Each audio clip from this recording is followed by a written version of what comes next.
Airbrush dapat diartikan sebagai sebuah teknik seni rupa yang menggunakan tekanan udara untuk menyemprotkan cat atau pewarna pada bidang kerja. Saat ini berbisnis airbrush atau melukis dengan cat semprot tersebut kian marak dan digemari terutama dari kalangan muda. Berbagai macam bidang kerja yang biasa dikerjakan dalam bisnis airbrush antara lain bodi kendaraan, motor maupun mobil, helm, alat-alat rumah tangga, dan lain-lain. Berbisnis airbrush sendiri selain sebagai bisa kerja yang mendatangkan keuntungan, juga bertujuan untuk menggali dan mengembangkan bakat, potensi, serta kreativitas maksimal mungkin.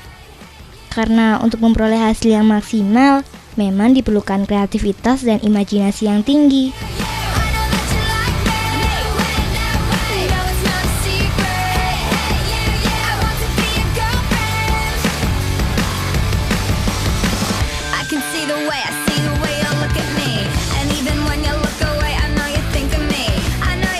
Kebanyakan orang beranggapan bahwa menjalankan usaha airbrush membutuhkan teknik khusus dan keterampilan yang khusus pula. Namun sebenarnya menjalankan usaha dan teknisnya tidak terlalu sulit dan hanya butuh beberapa kali mencoba saja untuk membiasakannya. Dengan belajar dan belajar tidak mustahil, yang sebelumnya tidak tahu sama sekali tentang teknik dan keterampilan airbrush akan menguasai detail bagian-bagian menggunakan seni dan teknik airbrush tersebut.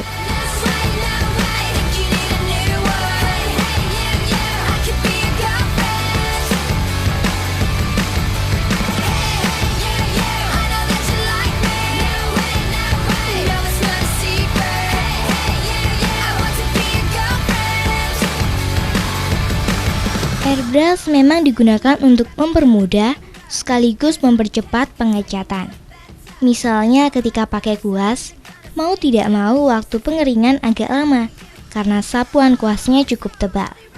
Tetapi dengan menggunakan teknik airbrush, dalam hitungan menit semua kering karena lapisan catnya tipis dan tentunya lebih irit dalam penggunaan catnya. Menggunakan airbrush juga akan tampak lebih rata hasilnya. Dibandingkan dengan cat semprot, hasilnya juga lebih rata menggunakan airbrush karena semprotan cat semprot tidak bisa disesuaikan dan bekerja berdasarkan tekanan dalam kaleng. Sementara dengan perangkat airbrush, besar kecilnya tiupan bisa disetel.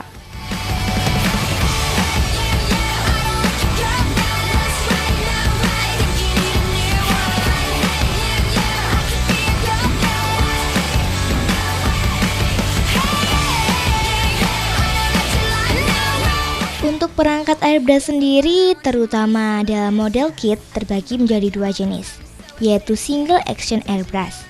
Sederhananya, airbrush yang memiliki satu setelan, di mana yang bisa disetel adalah semprotan udaranya. Mekanismenya hanya dengan menekan trigger atau naik turun, seperti menekan pada cat semprot. Bisa dikatakan perangkat ini tidak jauh berbeda dengan cat kaleng.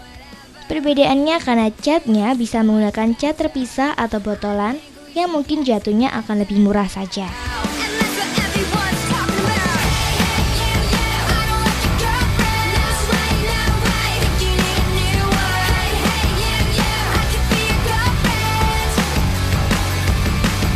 Double action airbrush. Perangkat airbrush ini memiliki dua setelan. Pertama, setelan trigger bisa ditekan naik turun untuk menentukan besar kecilnya kualitas semprotan udara yang dikeluarkan. Kedua, sambil ditekan atau dikendurkan, bisa ditarik maju mundur untuk menentukan besar kecilnya kualitas aliran cat yang dikeluarkan.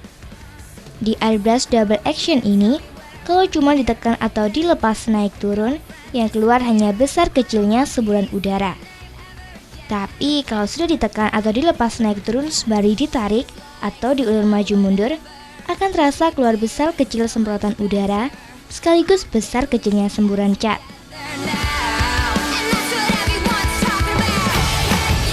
Kompresor. Kompresor merupakan alat fungsinya memampatkan udara sehingga bisa dikeluarkan tekanannya. Udara tersebut disalurkan ke airbrush untuk dikeluarkan bersama dengan catnya. Hal lain yang penting berkaitan dengan kompresor adalah kita memilih kompresor yang dilengkapi water trap. Water trap adalah alat yang berfungsi menangkap air atau yang terkumpul karena kelembapan udara. Kalau tidak dipasangi water trap, dan tempat bekerja kita cukup lembab, bersiaplah untuk jengkel karena pada saat menyemprot bisa muncul semprotan air yang berasal dari lembabnya udara.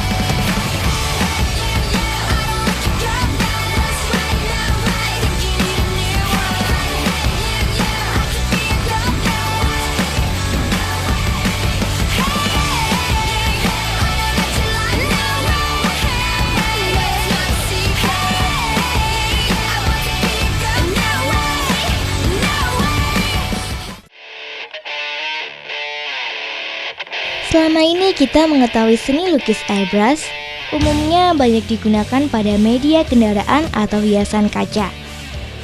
Lukisan airbrush ternyata bisa juga digunakan pada media pakaian. Jika dilihat sepintas, gambar atau lukisan yang tercetak pada pakaian atau kaos-kaos ini nampak seperti lukisan hasil sablon. Memang sulit membedakan kalau lukisan pada kaos-kaos yang dipajang ternyata lukisan airbrush yang selama ini sering kita temukan pada media kendaraan atau kaca. Siapa saja sendirian, berdiam diri tak ada hiburan. Jika kau merasakan kesepian, datang kemari kita senang-senang. Semua berdiri, waktunya beraksi.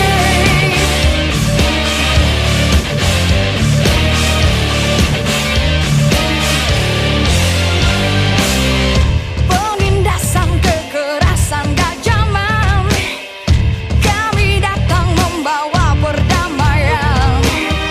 Ciptakan suasana tak terlupakan, lantangkan suaramu dan teriakan. Alunan distorsi, kota pun beraksi. Yang ada di sana, yang ada di sini, semua ikut bernyanyi.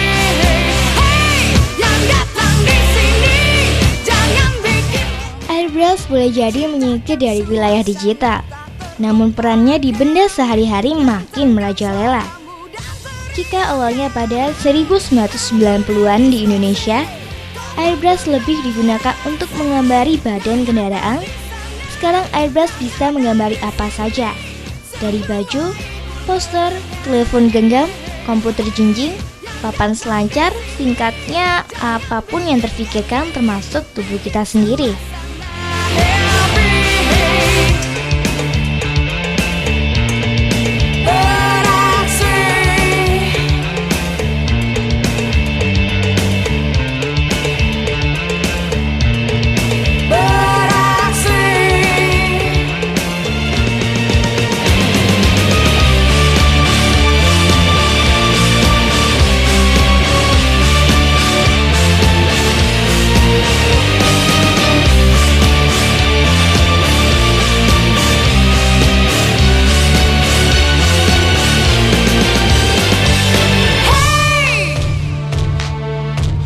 Yang ada di sana, semua bernyanyi. Hey, yang ada di sini, semua happy. Hey, yang ada di sana, yang ada di sini, semua ikut bernyanyi. Dengan begitu, sebenarnya seniman airbrush tentu mengoptimalkan potensi alatnya, membuang tokoh politik dari sejarah maupun mengusir jerawat di wajah aktris.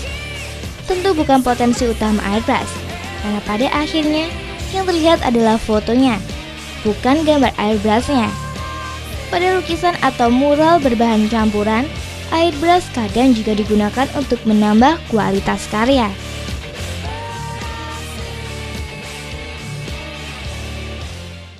Airbrush itu khasanah lain dari bentuk-bentuk teknik gambar. Mungkin kalau kita ambil contoh gambar bentuk lingkaran, mungkin ono sing menggunakan jangka, ono sing menggunakan ballpoint, ono sing menggunakan pensil. Mungkin airbrush ini terbentuknya melalui bentuk media sing disebut alatnya sebentuk pen brush sing mau. Nah, dari situ bisa dibuat macam-macam bentuk sesuai dengan sing diinginkan artisi. Tingkat kesulitannya itu sangat-sangat relatif, tergantung si tukang. Dia mengambil contoh yang objek mau digambar itu apa. Contohnya bentuk gambar wajah. Nah, itu tingkat kesulitannya mungkin wajah kita menampilkan gambar persisnya. Umpama kita gambar wajah tokoh atau wajah-wajah potret diri. Nah, kan itu tingkat kesulitannya kita membentuk anatomi. Nah, itu rantai sebetulnya, Mas. Kita harus tahu anatomi, kita harus tahu bentuk dan warna, gitu kesulitannya. Kalau kita gambar buah pun sama. Seandainya contoh kita mau gambar buah kayak umpamanya kayak semangka, kayak tadi ada contoh situ. Ya gitu kita harus betul tahu warna hijau itu apa.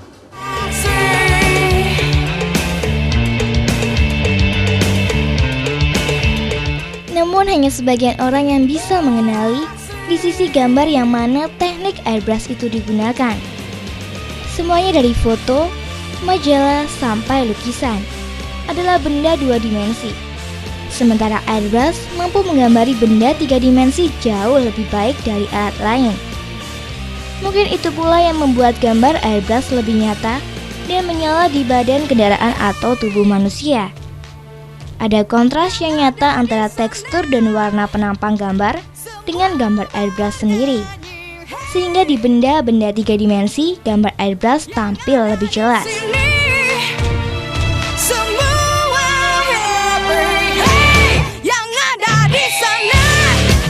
Sekarang gambar airbrush memang ada di mana-mana. Selain itu, jumlah seniman mulai menggunakan airbrush untuk karya rupanya. Ada seberkas ambisi untuk memperkenalkan airbrush agar sederajat dengan teknik gambar lain yang sudah lebih dulu mapan di dunia seni rupa Indonesia.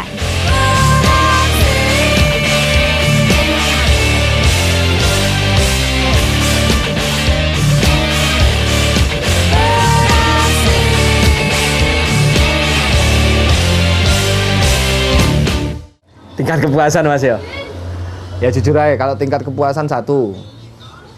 Kalau satu karena saya bergelut di jasa gini, satu kalau customer saya itu melihatnya sangat-sangat sesuai yang diharapkan. Contohnya, dia mengharapkan saya gambar, Mas tolong gambar motor ini digambarin grafis, atau mungkin digambarin garis-garis, atau gambarin realis. Dan sesuai yang diharapkan sama customer saya, itu kebanggaan saya. Di airbrush itu sangat-sangat banggakan.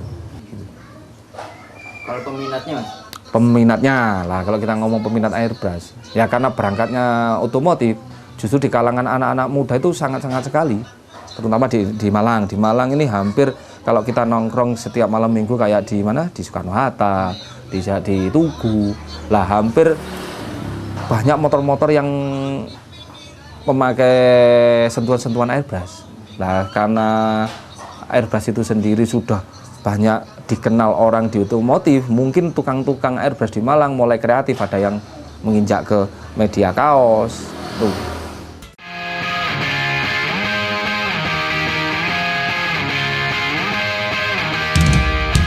Dalam hal permukaan bidang gambar, karya seni rupa airbrush yang umumnya 2 dimensi bisa dibilang tidak terlalu menghargai kemampuan sejati dari airbrush.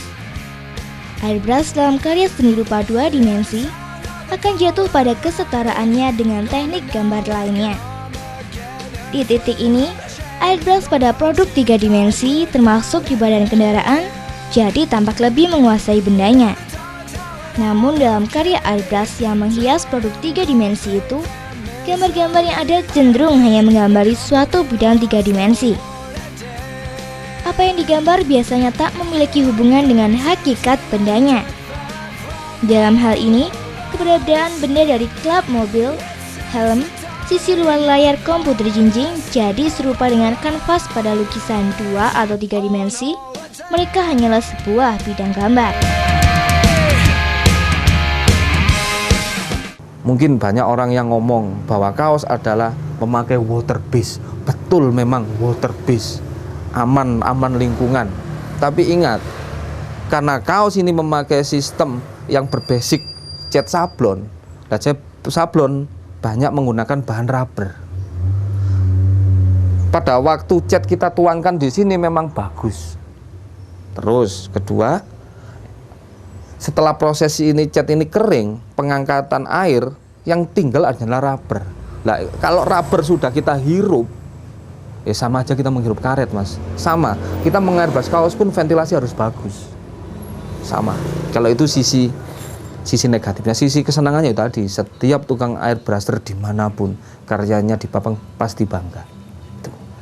Nah, kalau kembali lagi ke tujuannya pemain-pemain atau peminat-peminat airbrush yang baru, kita tentukan dulu kita sebagai hobi atau profesi, kita tentukan dulu baru. Karena airbrush sangat mudah untuk kita menghasilkan gambar. Airbrush itu sangat-sangat mudah sekali.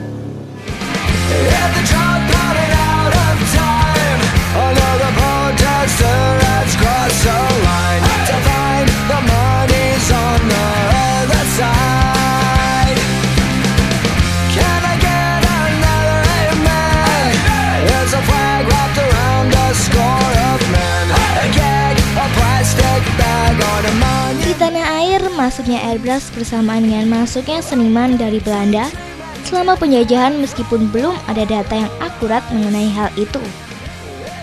Pada awal 90-an, airbrush mulai populer di Indonesia, khususnya di kota-kota besar seperti Jakarta, Bandung, Jogja, dan Surabaya. Kepopuleran ini dimulai dengan meningkatnya hobi para modifikator otomotif yang mulai mengeksplorasi tampilan cat bodi pada kendaraan. Skuterlah yang paling sering kita dengar dan lihat hadir dengan gambar-gambar di seluruh tempatnya. Hubungan modifikasi motor, mobil, dan airbrush menjadi erat. Hal ini membuktikan bahwa kebutuhan seni di masyarakat telah merambah ke area otomotif. Mereka merasa perlu menambahkan sentuhan artistik pada tunggangan mereka selain memodifikasi bentuk dan mesin.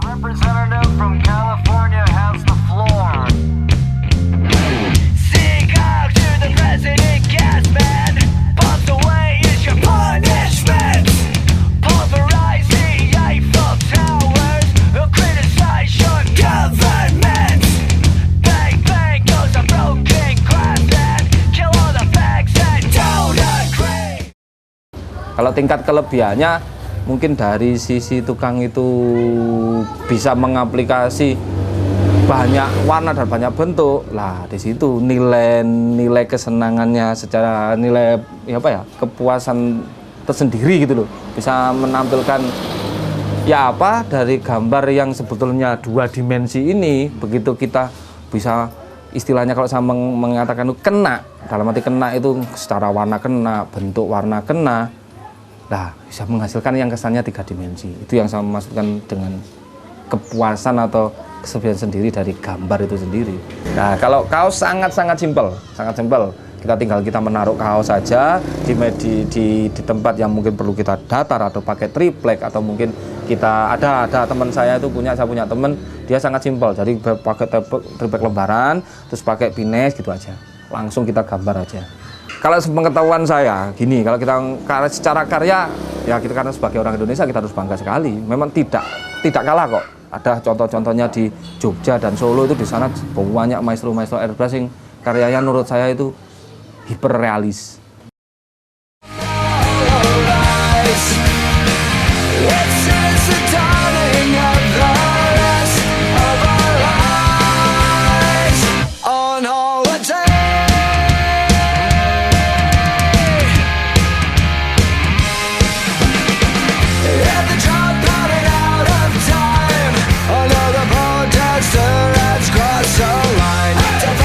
The money's on the other side.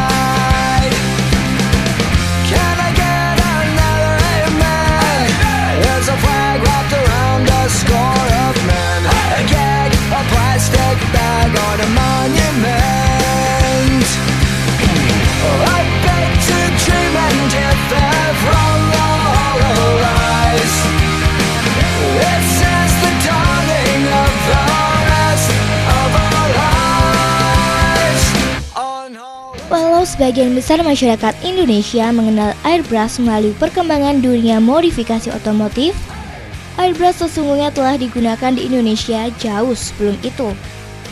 Banyak kebutuhan iklan di tanah air yang dibuat dengan alat ini.